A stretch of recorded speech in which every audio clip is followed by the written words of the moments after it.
உலகத்திலேயே the worst performing stock market Indian market தான். அடுத்த ஓராண்டு காலத்துக்கு நோ காம்ப்ரமைஸ். உங்க சைடுலயும் எங்க சைடுலயும்.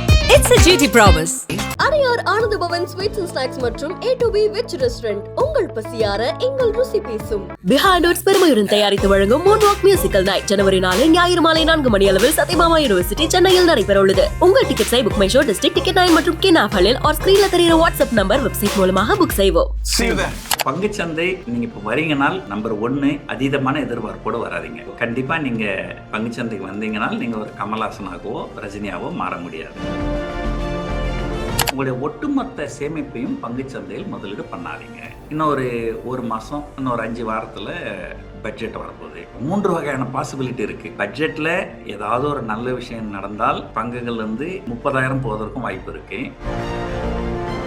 உலகம் முழுக்க ஏறும்போது நம்ம ஏன் இறங்கணும்?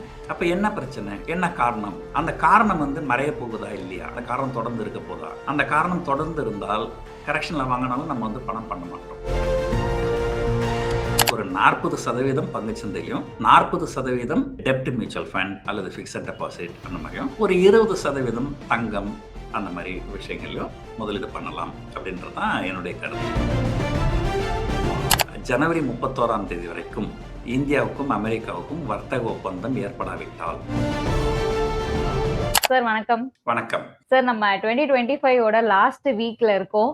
2025 நம்மளுடைய இந்திய பங்குச்சந்தை எப்படி இருந்துச்சு? 2025 பத்தி சொல்லணும்னு சொன்னால் உலகத்திலேயே the worst performing stock market Indian market தான்.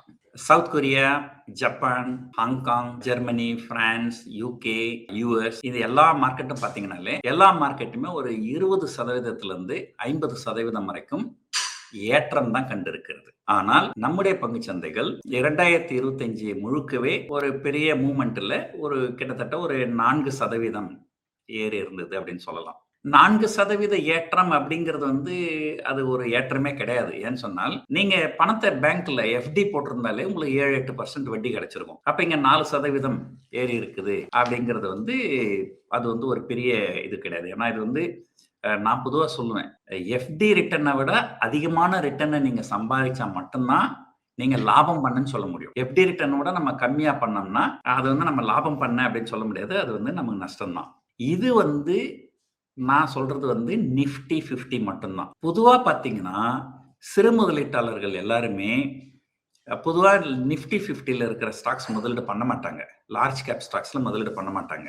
ஸ்மால் கேப்ஸ், மிட் கேப்ஸ் அப்படிதான் முதலீடு பண்ணுவாங்க. ஸ்மால் கேப்ஸ், மிட் கேப்ஸ் எல்லாம் பாத்தீங்கன்னா ரொம்ப மோசமா இருக்கு. கிட்டத்தட்ட 90% பங்குகள் 20%க்கு மேல இறங்கி இருக்குது அதனுடைய ஆல் டைம் ஹைல இருந்து. பொதுவா ஒரு ஹை டச் பண்ணிட்டால் அங்கிருந்து 20%க்கு மேல இறங்கிச்சுன்னு சொன்னால் அது பியர் மார்க்கெட் அப்படின்னு சொல்லுவாங்க. 0ல இருந்து 10% இறங்குச்சுன்னா அது நார்மல் ஏற்ற இறக்கம்.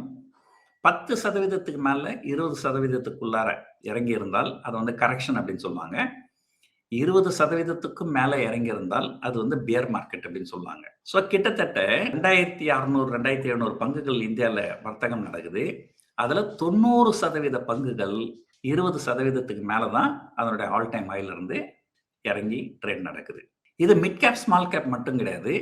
நீங்க எப்பவுமே கேட்பீங்க, சார் மொமெண்டம் ஸ்டாக் எது சார் அப்படின்னு கேட்பீங்க. அது நம்ம இந்த நிகழ்ச்சி ஆரம்பிச்சதுல இருந்தே சொல்லிட்டு வரோம். பேங்கிங் ஸ்டாக்ஸ் மட்டும்தான் மொமெண்டம்ல இருந்தது. அதுக்கப்புறம் GST குறைச்சாங்க 28%ல இருந்து 18% சொல்லிட்டு ஆட்டோ ஸ்டாக்ஸுக்கெல்லாம். அதுக்கப்புறம் ஆட்டோ ஸ்டாக்ஸ் நல்லா பர்ஃபார்ம் பண்ணுச்சு. ஸோ கடந்த ஒரு ஆண்டு காலத்துல பாத்தீங்கன்னா பேங்கிங் ஸ்டாக்ஸ், ஆட்டோ ஸ்டாக்ஸ் அது 2 மட்டும்தான் ஓரளவு நல்ல மொமெண்டம்ல இருந்தது. மற்ற எல்லாமே மோசமா தான் இருந்தது. குறிப்பா வீட்டுல பெண்கள் வீட்டுல எப்ப பார்த்தாலும் மனைவிகள்லாம் எங்களை திட்டினா தான் இருப்பாங்க. இந்த வருஷம் ரொம்ப அதிகமா திட்டு வாங்குறோம். நாங்க முதலீடு பண்ண பங்குச்சந்தை ஏறவே இல்லை, ஆனா வீட்டுல பெண்கள் முதலீடு பண்ண தங்கம் கண்டமேனிக்கு ஏறின்னு இருக்குது. ஸோ தங்கம், வெள்ளி இந்த மாதிரியான ஒரு மெட்டல்ஸ்லாம் மிகப்பெரிய ஏற்றம். ஸோ 2025 வின்னர் ஆண்களா பெண்களா அப்படின்னு கேட்டீங்கன்னா பெண்கள் தான் வின்னர். ஏன்னா 70%, 80% அந்த அளவுக்கு தங்கம் ஏறி போச்சு. வெள்ளி 100%, 125% ஏறி போச்சு. ஈவன் பிளாட்டினம் கூட 160% ஏறி இருக்கு. ஸோ தங்கம், வெள்ளி, பிளாட்டினம், பல்லடியம் எல்லா இதுமே வந்து ஈவன் காப்பர் கூட நல்லா ஏறி இருக்கு. ஸோ கடந்த ஆண்டு வந்து this a year of commodities. Commodities கூட சொல்லக்கூடாது, ஏன்னா குரூட் ஆயில்லாம் ஏறல. The year of precious metals அப்படின்னு சொல்லலாம். ஸோ ப்ரீஷியஸ் மெட்டல் மட்டும்தான் நல்லா ஏற்றம் கண்டிருந்தது. பங்குச்சந்தைகள் பர்ஃபார்மன்ஸ் குறிப்பாக வந்து இந்திய ரூபாயோட மதிப்பும் ரொம்ப அதிகமாக இறங்கிடுச்சு. ஸோ வெளிநாட்டு முதலீட்டாளர்கள் பொறுத்த வரைக்கும் it has become a double whammy. அவங்க வாங்கிய பங்குகள் விலையும் இறங்குது, அதை வித்துட்டு அந்த காசை அவங்க அமெரிக்கா கொண்டு போகணும்னு சொன்னால் அந்த எக்ஸ்சேஞ்ச் ரேட்லையும் அவங்களுக்கு ரொம்ப டிஸ்அட்வான்டேஜ் ஆகுது. ஸோ இதுதான் அடுத்த வருஷம் ஏதாவது நடக்குமா அப்படின்னு பார்க்கணும். இப்போதைக்கு 2025 ஒரு டிசாஸ்டர் இயர்னு சொல்ல முடியாது, பட் ஒரு லேக்லஸ்டர் இயர், ஒரு எந்தவித சுவாரஸ்யமும் இல்லாத வருஷம் அப்படின்னு தான் சொன்னோம். ஆனால் பங்குச்சந்தை பொறுத்த வரைக்கும் பார்த்தீங்கன்னா, ஒரு புல் மார்க்கெட்லேயும் சில பங்குகள் இறங்கிக்கின்னு இருக்கும், பியர் மார்க்கெட்லேயும் சில பங்குகள் ஏறிக்கினே இருக்கும். கடந்த சில மாதங்களில் பார்த்தீங்கன்னா எம்சிஎக்ஸ் அப்படின்னு ஒரு ஷேர் இருக்கு, மல்டி கமோடிட்டி எக்ஸ்சேஞ்ச். அது கிட்டத்தட்ட 30-35% ஏறி இருக்கு கடந்த 2-3 மாசத்துல. அது காரணம் என்னன்னா, இந்த தங்கமும் வெள்ளியும் நிறைய ஏறுது. அந்த தங்கமும் வெள்ளியும் வந்து ஆன்லைன்ல ட்ரேட் பண்ணணும்னா எம்சிஎக்ஸ்ல தான் ட்ரேட் பண்ணுவாங்க. அதே போல பாத்தீங்கன்னா இந்துஸ்தான் காப்பர் விலை ஏற ஏற இந்துஸ்தான் காப்பரோட விலை ஏறி போச்சு. அதே போல இந்துஸ்தான் ஜிங்க், அவங்க வந்து வெள்ளி வந்து அவங்க மைன் பண்றாங்க போல இருக்கு. ஆனால் வெள்ளி விலை ஏற ஏற ஏற இந்துஸ்தான் ஜிங்கோட விலை ஏறிடுச்சு. ஸோ இந்த மாதிரி சில பாக்கெட்ஸ் நல்லா இருக்குது, பட் ஓவரால் மார்க்கெட்டு ரொம்ப மோசமா இருந்தது. அதை விட மோசமா இருந்தது மிட் கேப் ஸ்மால் கேப்புடைய ஸ்டோரி. பட் இதே நேரத்தில் இன்னொரு நல்ல விஷயத்தையும் சொல்லிடணும். இந்த வருஷம் வந்து ஒரு ஐபிஓ, இனிஷியல் பப்ளிக் ஆஃபரிங், அதுக்கு வந்து ஒரு பிளாக் பஸ்டர் இயர் அப்படின்னு சொல்லலாம். எத்தனையோ நிறுவனங்கள் வந்து அதிகபட்சமான பணம் கிட்டத்தட்ட ஒரு 2 லட்சம் கோடின்ற அளவுக்கு ஐபிஓஸ் வந்திருக்கிறாங்க. ஒரு வாரத்துக்கு 5, 10, 15 அப்படின்னு ஐபிஓஸ் நிறைய வந்தது. அதில் நல்ல ஐபிஓஸும் நிறைய வந்தது, சில மோசமான ஐபிஓஸ் அப்படி இருந்தது. ஒரு பக்கம் வந்து ஐபிஓ மார்க்கெட் ரொம்ப நல்லா இருந்தது. அதுக்கப்புறம் ஆஸ் யூஷுவல் சில கார்பரேட் ஃப்ராட்ஸு, அது ஒரு வருஷம் ஏதாவது சில கார்பரேட் ஃப்ராட்ஸ் வரும். அந்த மாதிரி சில கார்பரேட் ஃப்ராட்ஸும் இருந்தது. மிட் கேப் ஸ்மால் கேப் ரொம்ப மோசமாக பர்ஃபார்ம் பண்ணிச்சு. லார்ஜ் கேப் ஓரளவுக்கு பரவாயில்ல. ஸோ இதுதான் வந்து ஒரு 2025 ஒரு ஓவரால் வியூ. சார், நீங்க மார்க்கெட்னுடைய கரெக்ஷன் இந்த 2025ல என்னெல்லாம் இருந்துச்சு அப்படின்னு டீட்டெயிலாக சொல்லியிருந்தீங்க. இப்போ நமக்கு சொல்லப்படுறது என்ன அப்படின்னா, ஒரு நீண்ட கால அடிப்படையில ஒரு வெல்த் கிரியேஷன் பண்ணணும் அப்படின்னா இந்த கரெக்ஷன் அப்படிங்கிறது வந்து ஒரு தேவையான ஒண்ணுதான் அப்படின்ற மாதிரி தான் இருக்கு சார். இது சரியான புரிதலா? ஓகே, அதாவது என்னன்னா வந்து பொதுவாக வந்து நானே சொல்லுவேன், ஓடுற பஸ்ல ஏறக்கூடாது அப்படின்னு சொல்லுவேன். ஏதாவது கொஞ்சம் கரெக்ஷன் வரும்போது வாங்கணும். ஆனால் அதே நேரத்தில் கரெக்ஷன் வாங்கும்போது வாங்குறவங்க எல்லாம் ஜெயிச்சிருவாங்களா அப்படின்னு கேட்டிங்கன்னா அது வந்து அவசியம் கிடையாது. ஒரு உதாரணத்துக்கு ஒரு சின்ன ஒரு பேக்ரவுண்ட் சொல்கிறேன் பாருங்க. 2008ல் லீமன் பிரதர் கொலாப்ஸ் வந்தது. அந்த லீமன் பிரதர் கொலாப்ஸுக்கு கொஞ்சம் முன்னாடி நம்ம வந்து ஒரு ஹை பார்த்தீங்கன்னா நிஃப்டி வந்து கிட்டத்தட்ட ஒரு 6000 போச்சு. அதே நேரத்தில் சைனாவோட இண்டெக்ஸும் 6000 போச்சு. ஸோ நம்மளும் ஒரு 6000, சைனாவோட இண்டெக்ஸும் ஒரு 6000. அது அப்புறம் லீமன் பிரதர் கொலாப்ஸ் வந்தது. பங்குச்சந்தைகள் மொத்தம் நல்லா உலகம் முழுக்க இறங்குச்சு. கிட்டத்தட்ட 50% பங்குகள் இறங்குச்சு எல்லா ஊர்லேயுமே. ஸோ இந்தியாவிலையும் கிட்டத்தட்ட 6000 அப்படிங்கிறது ஒரு 3000 அப்படிங்கிற அளவுக்கு வந்தது, 50%. சைனாலையும் ஒரு 6000 அப்படிங்கிறது ஒரு 3000 அப்படிங்கிற அளவுக்கு வந்தது. அதுக்கப்புறம் அந்த 3000த்திலிருந்து நாம் வந்து 21,000 அப்படிங்கிற அளவுக்கு 7 மடங்கு அடுத்த சில ஆண்டுகளில் நம்ம மேலே போயிட்டோம். 3000லேருந்து 21,000 கிட்டத்தட்ட 7 மடங்கு. ஆனால் அதே காலகட்டத்தில் சைனாவில் 3000லேருந்து அந்த காலகட்டத்தில் 3000 தான் போனாங்க. கிட்டத்தட்ட 15 ஆண்டு காலமாக சைனா மார்க்கெட் 0 ரிட்டர்ன். அப்போ 2009ல் ஒரு கரெக்ஷன் வந்தது, லீமன் பிரதர் கொலாப்ஸ் கரெக்ஷன் வந்தது. சரி, கரெக்ஷன் வந்தது, நம்ம வாங்குவோம்ட்டு இந்தியாவில் வாங்கினவங்கலாம் 7 மடங்கு ஆயிடுச்சு. நான் சொல்றது போன வருஷம் வாக்கில். அதே நேரத்தில் சைனாவில் கரெக்ஷன் வந்ததுன்னு வாங்கினவங்க அடுத்த 15 வருஷத்துக்கு அவங்களுக்கு 0 ரிட்டர்ன் தான் வந்திருக்கு. ஸோ உலகத்தில் பல நாடுகள் பல ஆண்டுகளாக ஒரு under performance, UK, Japan, China, Hong Kong இதெல்லாமே ஏதோ ஒரு காலகட்டத்துல 15 வருஷம் லோ, 20 வருஷம் லோலாம் வந்திருக்குது. ஸோ அதனால வந்து கரெக்ஷன் வந்ததுனால் அது நல்லது தான். கரெக்ஷன் வந்தா நம்ம உடனே வாங்கிடணுமா? அப்படின்னு கேட்டா, அது கரெக்ஷன் எதனால வந்தது?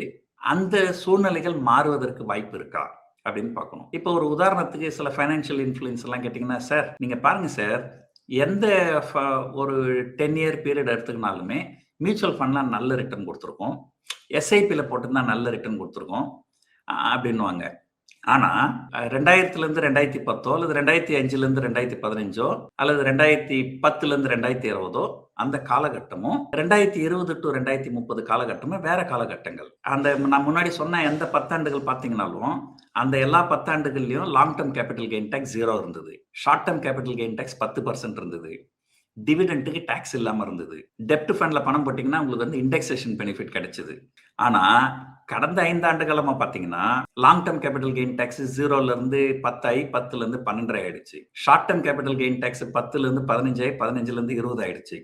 டிவிடெண்டுக்கு டாக்ஸ் வந்துடுச்சு. டிவிடெண்ட் வந்து உங்க இன்கம்ல ஆட் பண்ணிடுவாங்க. அதுல டாக்ஸ் வந்துரும். அதுக்கப்புறம் டெப்ட் மியூச்சுவல் ஃபண்டுக்கெல்லாம் வந்து உங்களுக்கு இண்டெக்ஸேஷன் பெனிஃபிட் இருந்தது. அது இப்ப கிடையாது. பொதுவா வந்து என்ன பண்ணுவாங்க, ஒரு நடுத்தர மக்கள் வந்து கையில கொஞ்சம் சேமிப்பு இருந்ததுனால், அவங்க வந்து பிக்ஸட் டெபாசிட்ல தான் போடுவாங்க. ஆனா இந்த பங்குச் சந்தையில இருக்கிறவங்க மட்டும் தான் பிக்ஸட் டெபாசிட்ல போட மாட்டாங்க. ஏன்னா பிக்ஸட் டெபாசிட்ல போட்டாக்கா, அத நீங்க ப்ரீ குளோஸ் பண்ணீங்கன்னா அதுக்கு பெனால்டி இருக்கும். அதுக்காக என்ன பண்ணாங்க, இந்த டெப்ட் மியூச்சுவல் ஃபண்ட்ல போட்டுருவாங்க. அப்ப எப்ப பங்குச் சந்தைகள்லாம் நல்ல கரெக்ஷன் இருக்கோ, அப்ப இந்த டெப்ட் ஃபண்ட்ல இருந்து ஈக்விட்டி ஃபண்டுக்கு மூவ் பண்ணுவாங்க. ஸோ அப்ப அவங்களுக்கு அந்த டாக்ஸ் பெனிஃபிட்லாம் இருந்தது. இப்ப அதெல்லாம் எடுத்துட்டாங்க. ஸோ இப்போ ஒரு ஒட்டுமொத்தத்துல கேட்டீங்கன்னா, ஒரு ரொம்ப சிம்பிளா சொல்லணும்னு சொன்னால், போன வருஷம்லாம் கரும்பு புழிஞ்சப்போ கரும்பு ஜூஸ் வந்ததுங்க. 2 கிளாஸ் ஜூஸ் வந்தது. அப்படின்னா ஓகே, கரெக்ட் தான். இப்பவும் அது வருது. இப்பவும் அந்த 2 கிளாஸ் ஜூஸ் வரும். ஆனா அது 1.5 கிளாஸ் ஜூஸ் வந்து கவர்மெண்ட் டாக்ஸ் எடுத்துன்னு போயிடுவாங்க. அப்ப உங்களுக்கு 1/2 கப்பு தான் கிடைக்கும். அப்ப அந்த 1/2 கப்பு ஜூஸுக்காக நம்ம இந்த ரிஸ்க் எடுத்து எல்லாத்தையும் செய்யணுமா? அப்படிங்கிற ஒரு கேள்வி இப்போ வருது. ஸோ எல்லா கரெக்ஷன்லயும் நம்ம வாங்கினோம்னா நம்ம புத்திசாலி ஆக மாட்டோம். அந்த எதனால அந்த கரெக்ஷன் வந்தது, அந்த காரண காரியங்கள்லாம் வந்து இன்னமும் தொடர்ந்து இருக்குதா? அல்லது அது மாறுதா? ஸோ ஒரு உதாரணத்துக்கு பார்த்தீங்கன்னா, இதுவரைக்கும் இந்திய பங்குச்சந்தை வரலாற்றிலேயே இல்லாத அளவுக்கு கடந்த 2 ஆண்டுகளாக வெளிநாட்டு முதலீட்டாளர்கள் 5 லட்சம் கோடி அப்படிங்கிற அளவுக்கு பங்குகளை வித்திருக்கிறாங்க. அப்போ ஒரு கேள்வி வந்து எதனால விற்கிறாங்க? சரி, அவங்க விற்கிறதுனால தான் பங்குச்சந்தையில இறங்கி இருக்கு. அப்போ அவங்க அந்த விற்கிறத நிறுத்துறாங்களா? அது நிறுத்துறதுக்கு ஏதாவது ஒரு அறிகுறி தெரியுதா? ஆனா உலகம் முழுக்க ஏறும்போது நம்ம ஏன் இறங்கணும்? அப்ப என்ன பிரச்சனை? என்ன காரணம்? அந்த காரணம் வந்து மறைய போகுதா இல்லையா? இல்ல அந்த காரணம் தொடர்ந்து இருக்க போதா? அந்த காரணம் தொடர்ந்து இருந்தால் கரெக்ஷன்ல வாங்கினாலும் நம்ம வந்து பணம் பண்ண மாட்டோம். எனக்கு தெரிஞ்சு வெளிநாட்டு முதலீட்டாளர்கள் இந்திய அரசாங்கத்தினுடைய வரி கொள்கைகள் மேல ஹாப்பியா இல்லைன்னு தோணுது. இதை யாரும் சொல்லல. இதுவாதான் காரணமா தான் இருக்கணும். அப்போ இவங்க வரி கொள்கைகள்ல ஏதாவது ஒரு மாற்றம் கொண்டு வருவாங்களா? இன்னும் ஒரு மாசம், இன்னும் ஒரு 5 வாரத்துல பட்ஜெட் வரப்போகுது. அந்த பட்ஜெட்ல ஏற்கனவே வந்து பாராளுமன்றத்துல ஒரு எதிர்க்கட்சி உறுப்பினர் வந்து பேசியிருக்கிறார். பாருங்க, கடந்த 2 ஆண்டு காலமா வெளிநாட்டு முதலீட்டாளர்கள் வந்து 5 லட்சம் கோடிக்கு பங்குகளை வித்திருக்கிறாங்க. இருந்தாலும் இந்த பங்குச்சந்தையை காப்பாத்தினது யாருன்னு கேட்டா சிறு முதலீட்டாளர்கள். வரலாறு காணாத அளவுக்கு சிறு முதலீட்டாளர்கள் பணத்தை வந்து இங்க கொட்டுறாங்க. பணத்தை கொட்டி வெளிநாட்டு முதலீட்டாளர்களை எவ்வளவு வித்தாலும் அதே மீறி நம்முடைய பங்குச்சந்தைகள் பெருசா கிராஷ் ஆகாம காப்பாத்துறாங்க. ஆனா அப்படிப்பட்ட சிறு முதலீட்டாளர்களுக்கு நாம என்ன பண்ணியிருக்கிறோம்? நாம வந்து short term capital gain tax ஏற்றி விட்டுட்டோம் 2 தடவை. Long term capital gain tax 2 தடவை ஏற்றி இருக்கிறோம். இதையெல்லாம் குறைக்கணும். அப்பதான் சிறு முதலீட்டாளர்கள் வந்து ஹாப்பியா இருப்பாங்க. அப்பதான் வந்து எஃப்ஐஏ எதிர்த்து நம்மளால நம்முடைய பங்குச்சந்தைகள் நல்லா இருக்கிற மாதிரி பார்த்துக்க முடியும் அப்படின்னு பேசியிருக்கிறார். இப்ப இதெல்லாம் செய்ய போறாங்களா இல்லையா? அப்படி செய்யலைன்னா இன்னமும் வந்து வெளிநாட்டு முதலீட்டாளர்கள் எவ்வளவு தூரம் பங்குகளை விற்பாங்க, இன்னும் எவ்வளவு நாளைக்கு இந்த அண்டர் பர்ஃபார்மன்ஸ் தொடரும் அப்படிங்கிறதெல்லாம் வந்து ஒரு மிகப்பெரிய ஒரு கேள்விக்குறி தான். பொதுவா நான் சொல்லுவேன், அந்த சினிமா துறையும் பங்குச்சந்தை துறையும் 2 வெளியே இருந்து பார்க்கறதுக்கு ரொம்ப கிளாமரா இருக்கும். பட் உள்ள வந்தாக்கா தான் தெரியும் அதுல எவ்வளவு பிரச்சனைகள் இருக்கு அப்படின்னுட்டு. ஆனா சினிமாலையும் பாத்தீங்கன்னா ரஜினி, கமல் அந்த மாதிரி ஒரு சிலர் வந்து ஆகா ஊகன்னு இருப்பாங்க. அதை பார்த்துட்டு எல்லாரும் சினிமாவுக்கு போறவங்க எல்லாருமே வந்து கமல், ரஜினி மாதிரி ஆயிட முடியாது. ஸோ அதே போலதான் பங்குச்சந்தையில சிலர் நல்லா இருப்பாங்க. பட் அதை பார்த்துட்டு எல்லாரும் வந்தா நல்லா இருப்பாங்களா அப்படின்னு கேட்டா அதுக்கு வாய்ப்பு ரொம்ப ரொம்ப குறைவு தான். ஸோ அதனால பங்குச்சந்தை பொறுத்த வரைக்கும் இது ஒரு கவனமா இருக்க வேண்டிய ஒரு காலகட்டம். உங்களுடைய ஒட்டுமொத்த சேமிப்பையும் பங்குச்சந்தையில் முதலீடு பண்ணாதீங்க. என்ன கேட்டீங்கன்னால் 50% மேற்பட்ட சேமிப்பை பங்குச்சந்தையில் இப்போதைக்கு இருக்கிற சூழ்நிலையில முதலீடு பண்றது நல்லதில்ல. என்ன கேட்டீங்கன்னால் ஒரு 40% பங்குச்சந்தையிலும் 40% ஒரு டெப்ட் மியூச்சுவல் ஃபண்ட் அல்லது ஃபிக்ஸட் டெபாசிட் அந்த மாதிரியும் ஒரு 20% தங்கம் அந்த மாதிரி விஷயங்களையும் முதலீடு பண்ணலாம் அப்படின்றது தான் என்னுடைய கருத்து. சார், நம்ம 2025 பத்தி நம்ம நிறைய டிஸ்கஸ் பண்ணிட்டோம். 2026 நம்முடைய பங்குச்சந்தைகள் நீங்க சொன்ன மாதிரி இந்த நிலை மாறுவதற்கு ஏதாவது வாய்ப்புகள் இருக்கா? இந்த கேள்வியை நீங்க மேடம் நிர்மலாஜி கிட்ட தான் கேட்கணும். ஏன்னா ஏதாவது மாறுமா மாறாதா அப்படிங்கிறது அவங்க கிட்ட தான் இருக்குது. ஏதாவது பங்குச்சந்தை சார்ந்து ஏதாவது நல்ல விஷயங்கள் செய்தால் பங்குச்சந்தைகள் அபரிதமா ஏறுவதற்கு வாய்ப்புகள் நிறைய இருக்கு. இப்ப நிஃப்டி பார்த்தீங்கன்னா ஒரு கிட்டத்தட்ட ஒரு 26,000 அப்படிங்கிற அளவுல ட்ரேட் நடக்குது. என்ன கேட்டீங்கன்னா அடுத்த ஆண்டு அது 22,000 போவதற்கும் வாய்ப்பு இருக்கு, அல்லது 30,000 போவதற்கும் வாய்ப்பு இருக்கு. இங்க ஏதாவது பங்குச்சந்தை சார்ந்த விஷயங்கள் நல்ல விஷயங்கள் ஏதாவது செஞ்சாங்கனால், பிஜேபி அரசாங்கம் பொறுத்த வரைக்கும் தி ஆக்ட் அண்டர் ப்ரெஷர் அதிகமா இருக்கும்போது கொஞ்சம் வயலண்டாவே ரியாக்ட் பண்ணுவாங்க. ஒரு உதாரணத்துக்கு பார்த்தீங்கன்னா அருண் ஜேட்லி 2014 ஃபைனான்ஸ் மினிஸ்டரா பதவியேற்றார். அவருடைய முதல் பட்ஜெட்ல என்ன அனௌன்ஸ் பண்ணாருன்னா, நாங்க கார்பரேட் டாக்ஸ் 30%ல இருந்து 25% குறைப்போம்னு சொன்னாரு. Over a period of 5 years. Corporate tax over a period of 5 years 30ல இருந்து 25% குறைப்போம் அப்படின்னு சொன்னாரு. அப்போ பொதுவா நம்மள மாதிரி ஒரு காமன் மேன் நம்ம என்ன நினைப்போம், அவர் தான் சொல்லியிருக்காரு 5% 5 வருஷத்துல குறைப்போம்னு சொல்லியிருக்காரு, அப்பனா வருஷம் 1% குறைப்பாங்க போல இருக்கு அப்படிதான் நம்ம நினைப்போம். ஆனா அவர் கடைசி வரைக்கும் அதை பண்ணவே இல்லை. ஒரு வருஷம் கழிச்சு என்ன பண்ணிட்டாரு, எந்தெந்த கம்பெனிக்கெல்லாம் 1 கோடி ரூபாய் டர்னுக்கு கீழே டர்ன் ஓவர் இருக்கோ அந்த கம்பெனிக்கெல்லாம் நாங்க டாக்ஸ் 30ல இருந்து 25% அப்படின்னாரு. அதுக்கு அடுத்த வருஷம் என்ன பண்ணாரு, எந்தெந்த கம்பெனிக்கெல்லாம் 5 கோடிக்கு கீழே டர்ன் ஓவர் இருக்குதோ அவங்களுக்கெல்லாம் டாக்ஸ் குறைக்கிறோம்னாரு. ஆனா பங்குச்சந்தையில பட்டியலிடப்பட்டுள்ள எந்த ஷேருமே 1 கோடி 5 கோடி எல்லாம் இருக்காது டர்ன் ஓவர், இல்லைங்களா? ஒரு சும்மா ஒரு உதாரணத்துக்கு சொல்றேன். ஒரு பென்ஸ் கார் எடுத்தீங்கன்னா ஒரு காரே 1 கோடி ரூபாய், அவங்க டர்ன் ஓவர் எப்படி 1 கோடி ரூபாய் கீழே இருக்கும்? ஆனால் அது பங்குச்சந்தைக்கு எந்தவித பயனுமே இல்லாம கடைசி வரைக்கும் 5 வருஷம் ஃபைனான்ஸ் மினிஸ்டரா இருந்துட்டு ரிட்டையர்மெண்ட்டும் வாங்கிட்டாரு. ஆனா அதுக்கப்புறம் 2019ல நிர்மலா சீதாராமன் ஃபைனான்ஸ் மினிஸ்டரா பதவி ஏத்துனாங்க. பதவி ஏற்ற உடனே வெளிநாட்டு முதலீட்டாளர்களுக்கு நாங்க டாக்ஸ் போட போறோம் அப்படின்னு ஏதோ ஒன்று அனௌன்ஸ் பண்ணாங்க.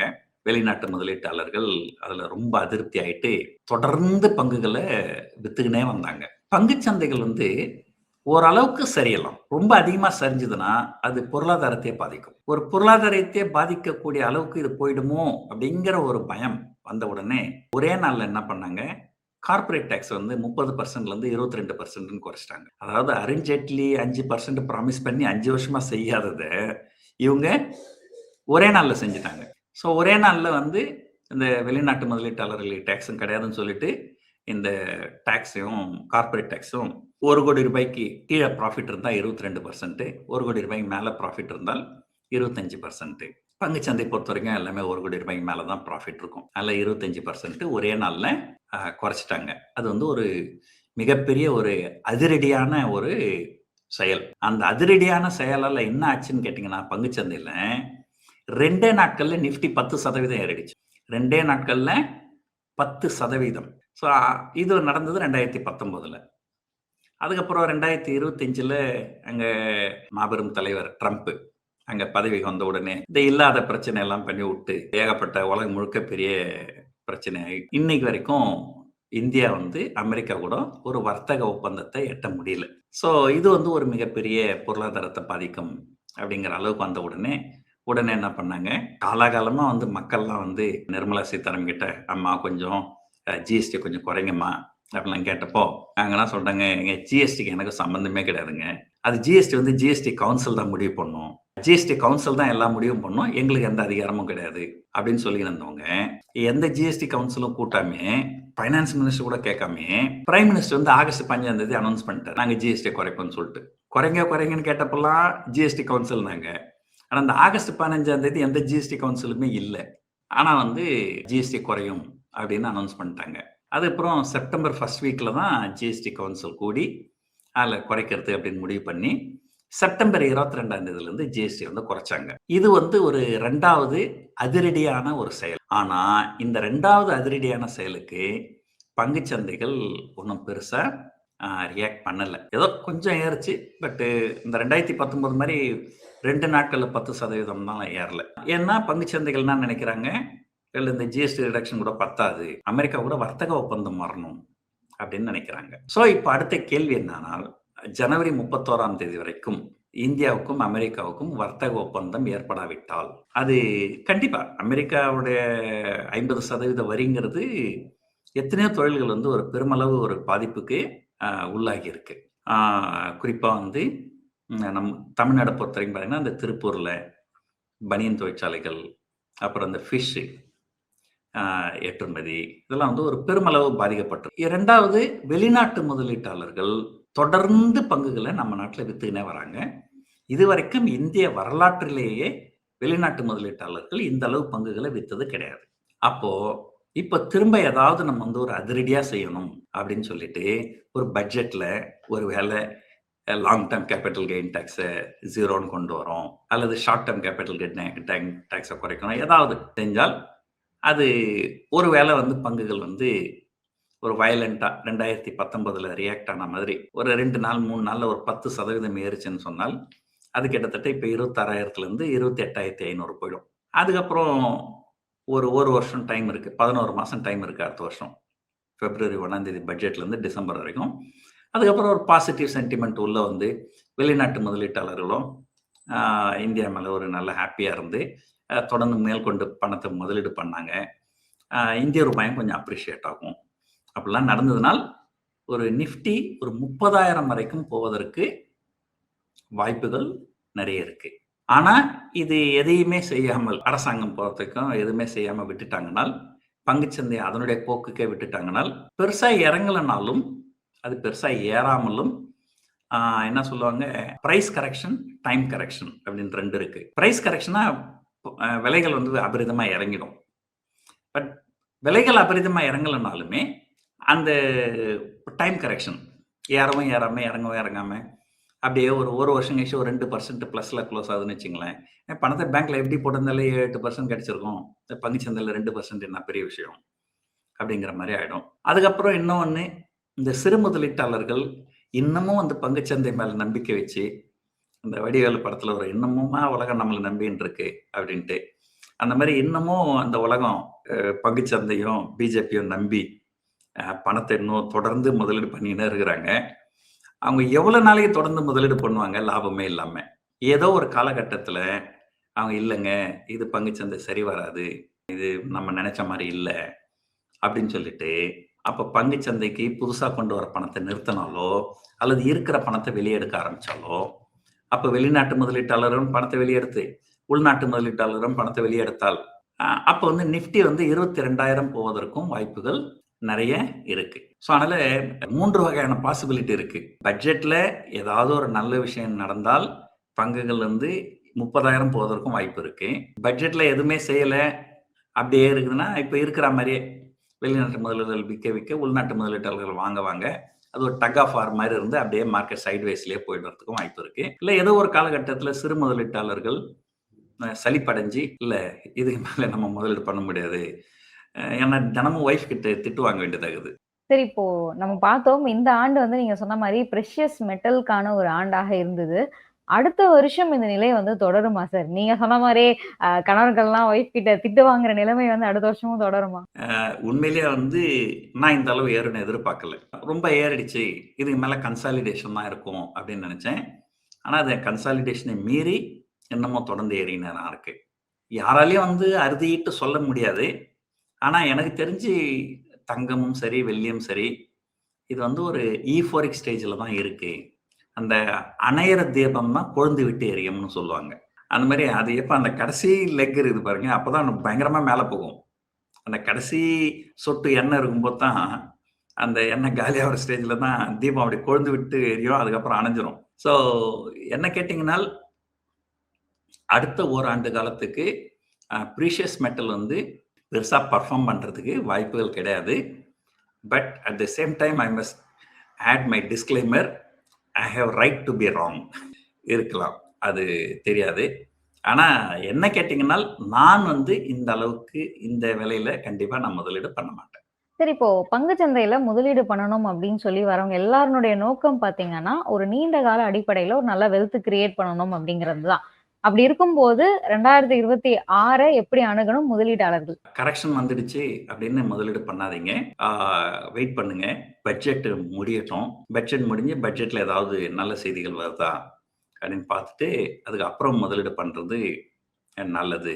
அல்லது நீங்க ஒரு பெரிய முதலீட்டாளராக இருந்தால் அது அவங்க வந்து கொஞ்சம் ஹெட்ஜிங்லாம் பண்ணுவாங்க. ஸோ அந்த மாதிரிலாம் பண்ணலாம். பட் சிறு முதலீட்டாளர்களுக்கு அந்த வாய்ப்புகள்லாம் கிடையாது.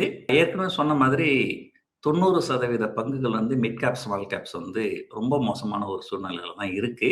அது தொடர்ந்து அப்படிதான் இருக்கிறதுக்கு உண்டான வாய்ப்புகள் தான் நிறைய இருக்கிற மாதிரி தோணுது. ஸோ அதனால பங்குச்சந்தை நீங்க இப்போ வரீங்கனால் நம்பர் 1 அதீதமான எதிர்பார்ப்போடு வராதீங்க. ஸோ கண்டிப்பா நீங்க பங்குச்சந்தைக்கு வந்தீங்கனால் நீங்க ஒரு கமல்ஹாசனாகவோ ரஜினியாவோ மாற முடியாது. அது வந்து 1. 2வது ஒரே நேரத்துல பங்குகள்ல முதலீடு பண்ணாதீங்க.